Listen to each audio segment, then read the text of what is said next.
All right. Kiara, the floor is yours. Hi everyone. Hopefully everyone can hear me, see me okay. If there's ever an issue in hearing or seeing me, feel free to come off mute and interrupt and let me know. First thing I wanted to talk about, like Maisha said, was just talking about cooperative membership trends.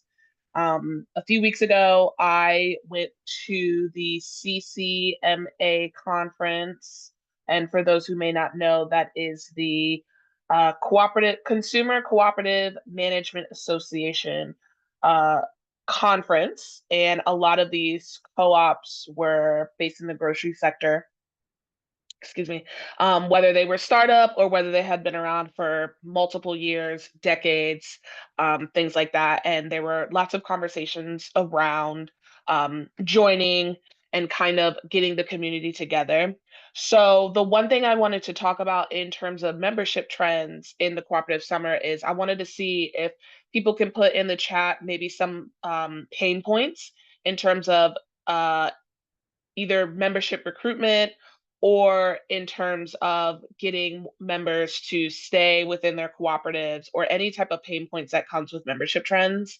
And while you're dropping that in the chat, I'll go over kind of like some key takeaways that I learned from CCMA, but that also goes along with membership trends in the cooperative summer.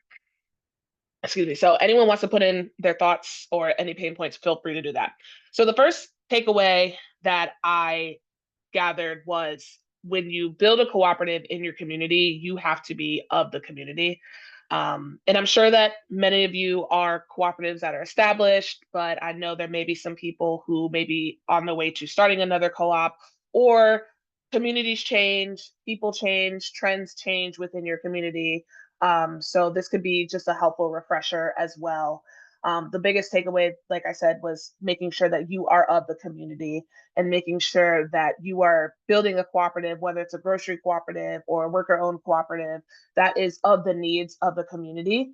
And not just coming into a community, especially if you may not be a part of it, and being like, oh, they need a grocery store, so immediately it has to be a cooperative. I think the second thing that has been a pain point that I could probably offer some resource or help to is making sure that people understand what a cooperative is as well. I know a few weeks ago we had our executive roundtable event through NCBA CLUSA, and I spoke with some executives about kind of like branding and storytelling and telling the story of a cooperative. And the idea that people don't really understand what a cooperative is, but a lot of people are part of credit unions. So, what's the difference in a credit union being like a banking or a finance cooperative, but not wanting to join like a grocery cooperative? So, making sure that people have that education, that they know what a cooperative is, and worker owned, community owned, shared governance, and different things like that. And I think just the final membership trend that we're looking at is just making sure that everyone feels as though they have a voice. Everyone feels that they are safe within the cooperative. We have a turbulent political climate happening right now. So making sure that members of the cooperative within the community feel safe to either join or to be a part of it, and making sure that these cooperatives are giving them a safe space to be a part of the community as well. So, with that being said, I would love to hear if anyone has some additional insight or additional questions for that, just to continue the conversation.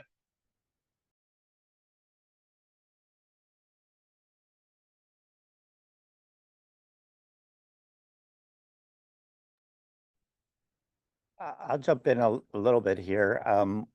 We have a worker co-op right now so we've used a worker co-op structure to kind of start what we envision as a neighborhood equity model so we buy and renovate row homes. And right now we have 29 of them, and those are owned by the workers, but ultimately we want to convert that equity stack into a multi-stakeholder that primarily is owned by the tenants and the neighbors.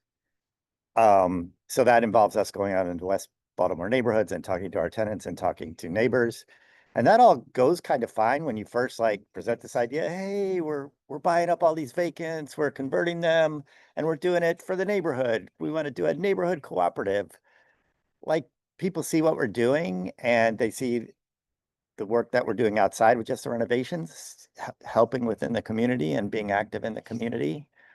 So like initial kind of puzzlement, but positivity. And sometimes I think folks have this idea that cooperatives are, like communism, like central planning. So there's also a little bit of kind of suspicion. All that to say, like, I think the door is wide open to really expand the movement in the context that I'm talking about, but it's like a resource intensive. Like you got to be able to go out into the community and have these one-on-one conversations and then be prepared and have materials and do follow-up meetings and all that. And that is just where we run out of money, we run out of resources. So it ends up being slower than it would be if we had a lot of money. Yeah, I'm gonna go to Debbie, so you can go ahead and come off mute, and then I will get back to your point too, David. I appreciate your point, David, about spending the time. I think that's one of the challenges about a co-op period, is that it is unique and it takes a little to explain. And even if they have initial interest, just really understanding it is even another layer, right? Especially in a housing situation. I would say that credit unions probably have a little bit of an easier road to gain members because everybody needs financial services. And if you're at all looking for something that feels better than typical banking, then credit unions tend to rise to the top. But we also have a challenge in that your credit unions are member owned. So you have field of memberships and it gets confusing for people. So sometimes they just opt out of trying for a credit union because they just think they don't belong or it's too complicated to figure it out. So, but I will say that credit unions in general have done a lot of marketing over the last several years. BECU in specific spent many years talking about who we were more than we talked about what we offered. And they're moving more towards what we offer now. We'll see if that has a trend in slowing any membership or if that actually helps. I don't know, but even that, I think they know they belong to BECU that's special and they like the words, member owned. They like the tone of community minded and they see us everywhere. We do a fairly good job of being out in the community and sponsoring different things because we're a larger credit union, so we have the resources. That's harder for a smaller credit union that doesn't have the resources like you're talking about, David. So we kind of help other credit unions by being such a big player in commercials and ads and stuff because we talk about the uniqueness. But I would say that there's a majority of our members who don't understand that we are a co-op. Like I said earlier, we have 3,500 employees. There are a lot of employees that don't understand. They know we are a co-op. They call us a co-op. It's great to be a credit union co-op. But when you ask them, what does that mean? They're like, well, we have members. And they can't really go a whole lot deeper than that. So I put on things like intense purpose workshops here at BECU to try and, because I think that interaction they have with the member is that critical point where they're like, you're joining something special and you're joining something that you're actually a part of, not just a customer of. So, and then lastly, we have done some things in the recently or last couple of years where we actually developed a relationship with PCC Community Markets, which is one of the largest grocery for co-ops in the world, but we have many of them here in the Northwest because that's where they started. So now there's a membership campaign and a discount thing going on where if you use your BECU debit or credit card at PCC, you get a 10% discount, and then they offer you a chance to become a member at a discount as well. And then that also encourages people to consider BECU because if you're a PCC fan, you're like, hey, wow, BECU is doing some great stuff here at PCC. Maybe I should belong to that credit union. So that is one of those kind of unique ways that we're trying to build alliances with co-ops that make sense. So, and if Debbie, if I can ask a follow-up question, how long has your credit union been offering that incentive? We have been doing that for at least the last 3 years, might even be 4. And it doesn't have like huge lifts, like we don't get tons of members, but it does get PCC loves it. So I think it helps PCC more than it helps us. But at the same time, we have a lot of members who naturally shop at PCC, so our members love it. So, Gotcha. So I actually should find out if they have more up-to-date stats on just how that's been going. But it's also an opportunity then to do like blogs and stories in our newsletter to members to kind of say, why are we partnering with PCC? Because we're both co-ops. What does that mean? And that, you know, so on from there. So goes to the education piece. Understood. Yeah. Understood. Thank you Excellent. for that. I'm gonna go to Mary's comment, and then I see you, Steve. So Mary says, at Outpost, we have an aging ownership as our longtime core owners are retiring and moving away or passing away. It is essential that we encourage our youngest shoppers to understand the value of co-ownership and join. It seems to be working as our new owner members are increasing every month, which is great. So I would love, Mary, if you wanted to come off mute to extend that or expand on that a little bit, maybe give us some opportunities to maybe some tips that you all been using that seems to be working well. And then once you finish that, you could popcorn over to Steve and then he can give us our comments too.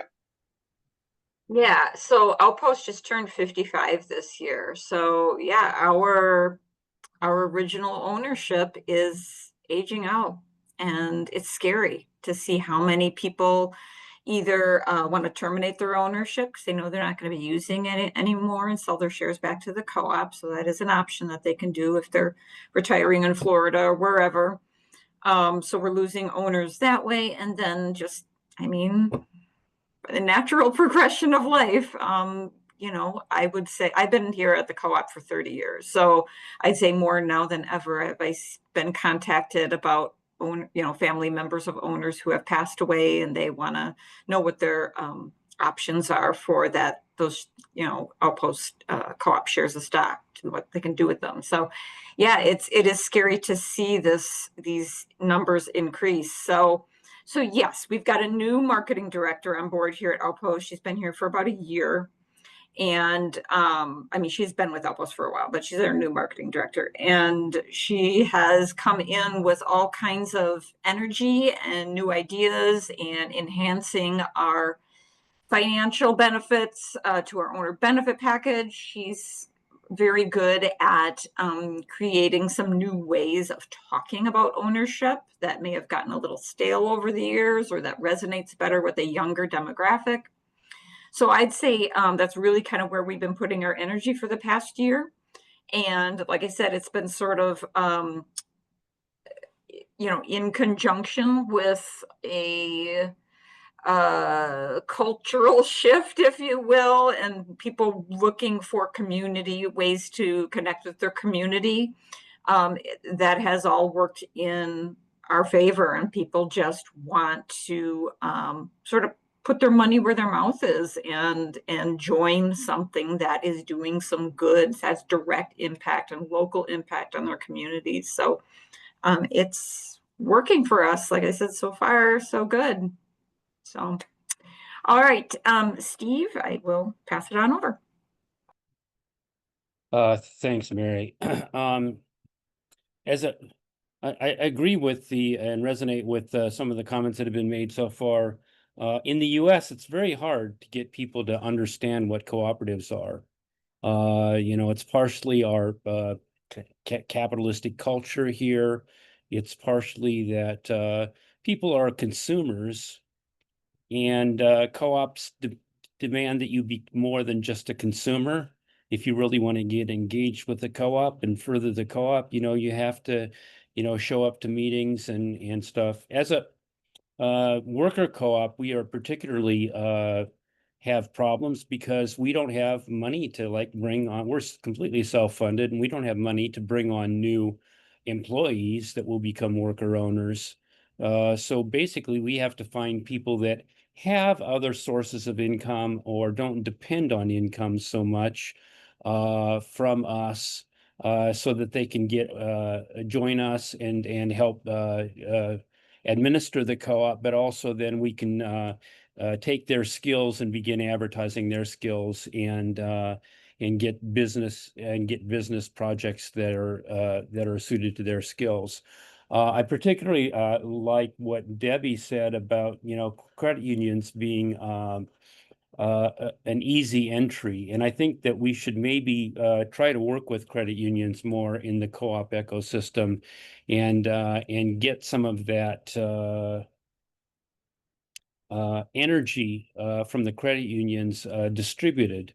If you're in a big city like Chicago, there's fairly few opportunities to join a co-op aside from a credit union. We have quite a few credit unions. I map all of the co-ops and credit unions in the Chicago region, and I haven't done a count so far, but last I checked, we had over 100 credit unions in the Chicago area.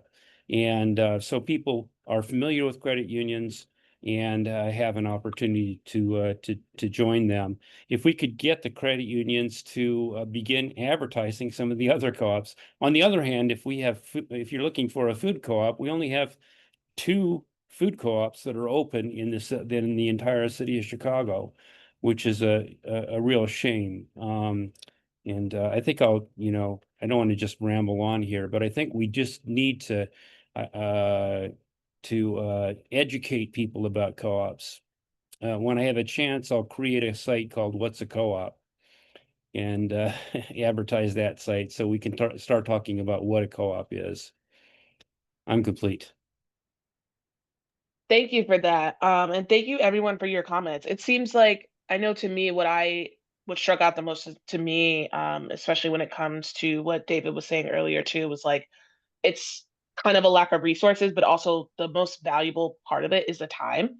The time it takes to get into the community, the time it takes to speak to the community, the time that it takes to educate the community, because co-ops, while they may not be a relatively new thing, for example, people are parts of credit unions, it's hard to kind of go into these communities and talk to people. I have a heavy political background, so to me, it's a lot like deep canvassing, knocking and going door to door. That's kind of what it is, especially when you start the co-op. It's like you're literally knocking on the doors, talking to the community, and letting them know. But I think the biggest takeaway is knowing that this is a marathon and it's not a sprint.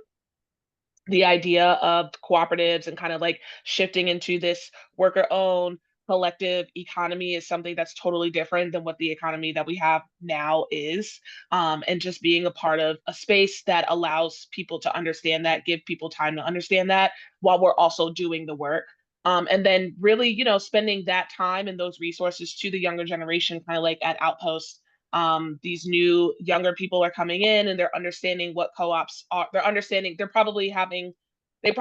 say this as I'm not older, but like, for the younger generation, they have a little bit more elasticity in their brain to understand these concepts probably quicker than me, for sure. And understanding like a new way of ownership and being a part of your community and being a part of this collective area as well. And then also just, kind of chipping away at the beast, or like, when they talk about eating the elephant, kind of like one bite at a time, making sure that we give people the opportunity to take things in enough, slowly enough as well. And also working together, like Debbie said, connecting with other people, writing those blog posts. Those are also like forms of free media, networking with people, letting them know what we're doing, what other people are doing too. An organization that comes to my mind that did a really good job of this was Detroit People's Food Co-op in Detroit, obviously.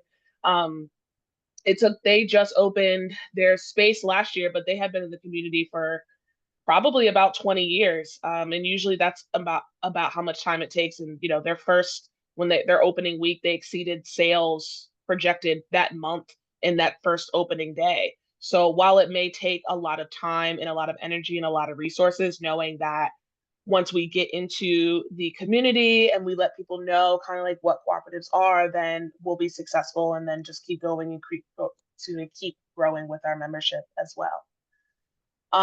Does anyone have any final comments as we continue on? I thought this was really great. And what we can do is obviously this is being recorded, so it'll be sent out, but we can continue this on Circle as well.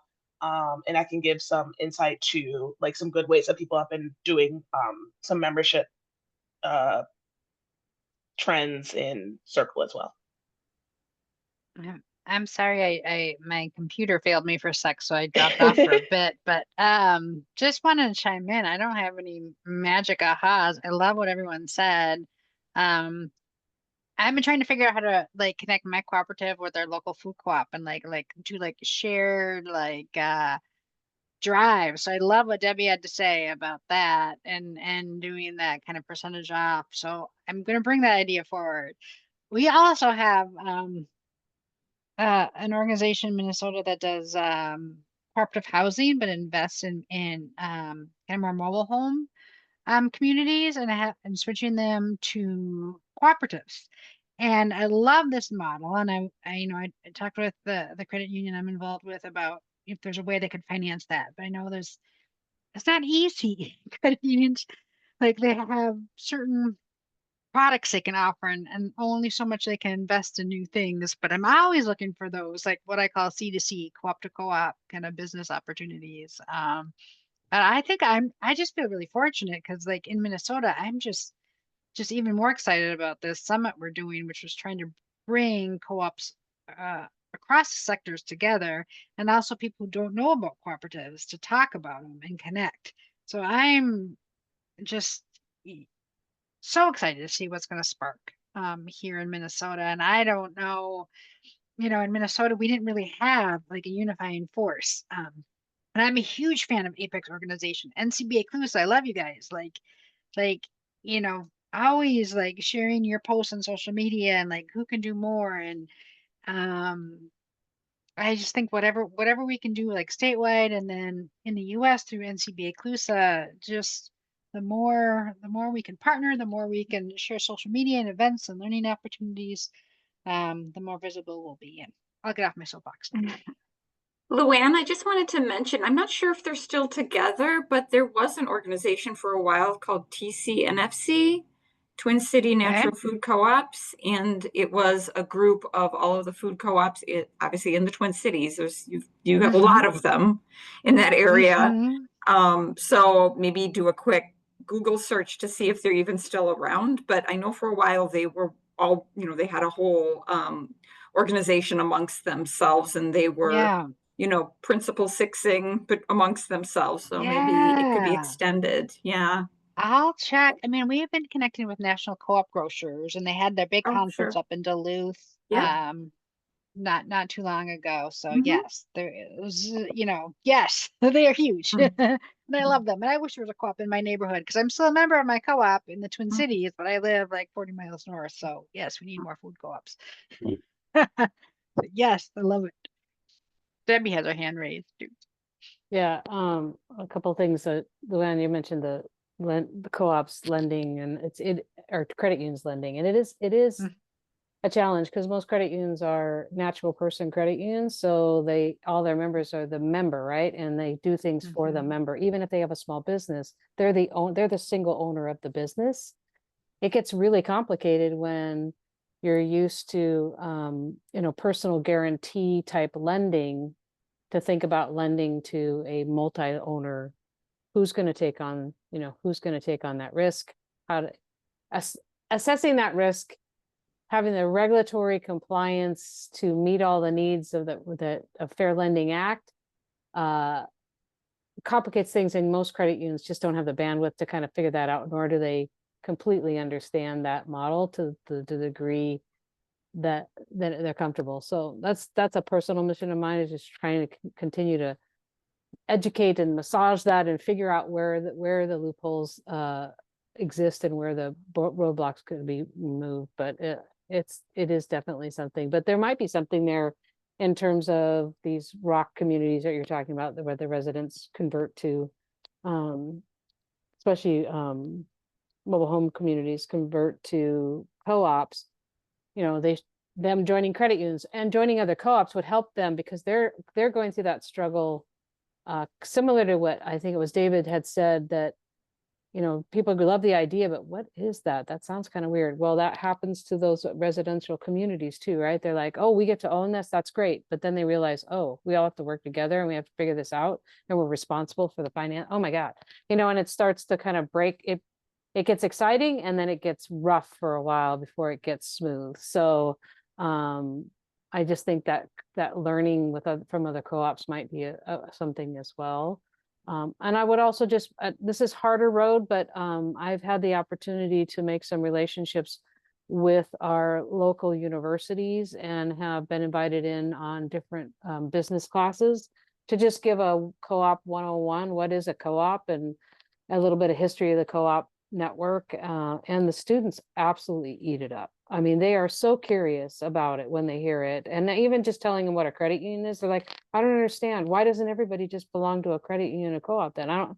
And it's like, well, that's a good question. So maybe you can change that trend. So youth do, I think, have a passion if they understand it. So it's getting to them and getting them to get passionate about it, because I think they want a say in their future in a way that's meaningful.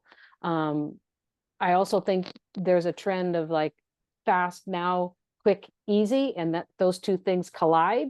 So it's just trying to bridge that gap of you know, slow is sometimes better, and you can use quick for other things or something like that. I don't know. Great Yeah, points, Debbie. absolutely. Thank you. This was a really, really good conversation. And we're going to continue it on Circle. But just for everyone's time, we have 5 minutes left. So we have a few more things that we want to get through for this conversation. And then please feel free, if there's any other comments that you want to add to the conversation, feel free to add them in the chat box. And then we can go from there. But thank you for this. And I'm really looking forward to seeing like how we can do, how we can move forward based on the conversation that we had here, how we can all work together to build this cooperative movement. So next slide, please. So we have some engagement opportunities at NCBA that are happening. As you know, we have our storytelling campaign that is up, and we really want to we really want to hear about the stories that you are doing we really want to hear about what you are doing within your community and your cooperative. Debbie, you just said that you're doing classes for the youth. That would be a great story. And we would love for you all to share your story. You will get, we're doing a film festival style event at our Impact Conference. And so we'll be able to give fun prizes to those who submit. So make sure that you get your stories in over the summer. And then also we have a membership surge that is happening right now at NCBA in the spirit of P6. And so if you are a member of a federated cooperative or in a cooperative association such as a credit union, then you get your dues. Well, your dues will be half off for this year and next year. So we want to get your help with spreading the word. You can scan the QR code and share that with other cooperatives that you can bring into our fold in order to build our cooperative network and to be to be a part of the NCBA CLUSA network as well. Next slide. We also have our Sustain and Grow campaign where we are working on cooperators to support our organization and donate to invest and help us sustain and continue to grow our impact within the cooperative community as well. I will drop the link for that in the chat. And so we're looking for these are opportunities for you all to get involved with NCBA in additional ways. And so I hope that you all can participate either with sharing the message about our Sustain and Grow campaign, whether it's about sharing the message about our P6 summer membership surge, or simply just sharing your story about what you're doing for your cooperatives in your neighborhood. And that is in there. And then we'll all send that information to you as well. And that information will be available in Circle. And then next slide. I blew through those slides because I really want to focus on the last two slides that we have that are about our year of cooperatives. I'm going to kick it over to Brandon in a moment to give some additional information. But when it comes to sharing the word about cooperatives and getting people involved about what cooperatives do in the movement, I believe this is a really great idea and a really, not idea, but really great opportunity to do that. So Brandon, go ahead and take it away. Thank you. I really appreciate that. So good afternoon, everyone. My name is Brandon Johnson, of course, from NCBA. So this year for our year cooperative and the resources we have available, two really great things that are here highlighted in front of you. The Co-op Impact Report I'll start with. This has been out for a while, and a good amount of you guys may have already heard about this, reviewed it, or even utilized it with any of your public awareness of cooperatives. But it was designed to empower and advance cooperatives. So the report collects compelling impact data and powerful stories from close to like 100 cross-sector co-ops in the US. And it illustrates some really great success stories and really enhances a visual of the business model that cooperatives may bring. So that we were really, really excited to get that out, and we're actually really proud to get that out and available to you guys. That's been available. Please feel free to use it. And it's really, really useful in trying to convince and making the case and convincing the publics on the power of cooperatives, because the data is right there. You cannot lie about the numbers. They're presented for you. There's no avoiding them. So I really encourage you all to take part in that. Also, the success stories present, this great conversation I was here, present for and listen to. I think some of the success stories in there could possibly inspire a lot of the thinking around what this conversation led to, and maybe even give you your own ideas on how to operate at your own co-ops. With that, though, report, I am happy to announce that the co-op impact report led us to then also go into our social media awareness campaign. So actually, we can go into our next slide, please. So yes, starting the year co-op social media takeover. So starting Wednesday, May 28th, and taking place on the 4th. It started May 28th, and it's going to be taking place on the 4th Wednesday of every month through October. It's really encouraged and really designed to make the case for cooperatives. With this toolkit that's available, and with this campaign, we've created a toolkit. We worked with Partner and Partners, which is a worker co-op. The toolkit that accompanies the report, it elevates key data, and it's really designed to raise public awareness as co-ops of people-centered businesses at the heart of their communities. So with that, though, what I will point out for you guys is that we've seen a lot of social traction since we put that out, which is really great. We are glad that people are taking part of it. The next opportunity to participate will be on June 25th. The toolkit has pre-made images and sample messaging that you can easily use to spread the word. Now, I encourage you to take some of the messaging and amplify it on your own, or even adding to it if you want. The examples there in front of you, you'll see that the Improve group was able to take the messaging, take the image, and post it. Whereas Nick talked about veterinary co-ops there. He took his own individual post and pushed the messaging out while sharing our message, which is something we also encourage. You know, the messaging is there to guide you, to lead you, and give you some inspiration on what to say. But if you and your organization have a branded message you like to put out or speak on, feel free to do that. Like I said, that's more than welcome there. We just actually use the hashtag co-ops here and build a better world, and then tag us so that we can reshare your messaging and help make sure that awareness goes out more and build momentum around it. The next topic is actually going to be, what is a co-op? So it's fairly simple for you guys there, and also a part of what a lot of the conversations again today that I heard. So we're hoping on that Wednesday throughout the day, I'll be resharing messages that I see come out and that we're tagged in, or using the hashtags. Really, even if you'd like to partner on a post, or even are kind of stuck on what to post, because I know a lot of folks there that I've had a chance to speak to, they are looking for ways to kind of personalize their approach on how they participate. So if you want to use the pre-made image and add an image, maybe the success story you're mentioning, maybe what it is you're talking about, there's an image from your organization or co-op that you can attach to it, feel free to do that. Add a little pizzazz, as I would say, to it to kind of build it out, maybe stand out amongst the sea of other posts that we're encouraging be made that day. But we are readily available to you all in case you need any guidance or help with this. I'll be sharing around if you want to have a quick meeting with me on the comms team, and that way you can pick my brain. I can kind of help guide you through your messaging, creating that content. Or if you just need the toolkit and are ready to copy, paste, update, and get it out there, all of that's available for you. And I will point out that it's more than just June. You can see July, August, September, and October there. So that way, if you want to plan ahead for every month for that 4th Wednesday, you can. And we made that available for you. So I'm really excited about this public awareness campaign. I think this takeover is a great tool to help spread the foundational element on what cooperatives can bring to this country, but not only that, the world, as it is International Year, as it is Year of the Co-ops with the United Nations there. So again, reach out with any questions that you may have. That's what we're here for. And I appreciate everyone's time today.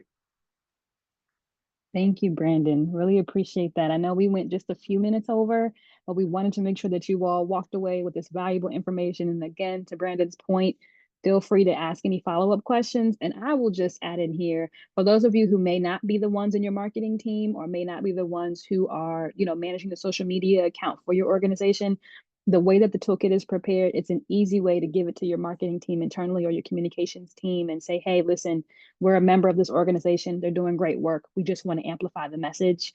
So the staff members like Brandon and Liz who are on the call today really try to make it as easy as possible for you. But if you just don't have the bandwidth, definitely encourage you to pass it on into your internal team to see if they can also help to amplify this as well.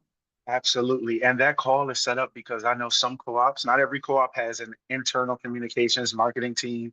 It may be a small team of folks that are just getting it done. Again, feel free. Yeah. I'll send out a link where you're able to schedule a meeting with me. We can chat, talk, get it done so that it's available. And I also wanted to point out that we are doing this across majority of the social medium. So Instagram, Facebook, LinkedIn, X, and Threads will all be doing it there. So it is truly a takeover. We want to make sure that the cooperative presence is known, and we appreciate your participation. Excellent. Thank you again for that, Brandon. Thank you, Kiara, for also sharing that. I'm going to flip back to Kiara's slide with the QR codes in case anyone wanted to just take a quick moment and scan it before we sign off. But as we wrap up and get ready to conclude today's conversation, we just want to thank you all again for your time today and the rich conversation we had around the trends you're seeing, the wins that you've had, some obstacles that you've come across as you've been navigating 2025 and Year of the Co-op.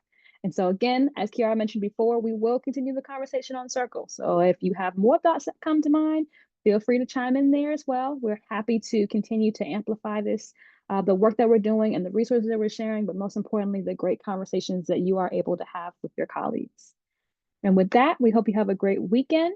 Stay tuned for more around our upcoming events. The Co-op Circle Happy Hour, the next one will be in September. So just keep that on your radar. And we will be, of course, pushing out email communications to you, encouraging you to sign up and join us again. All right. Well, thank you, everyone. We hope you have a great weekend. We appreciate you joining us. Thank you. Y'all have a good weekend.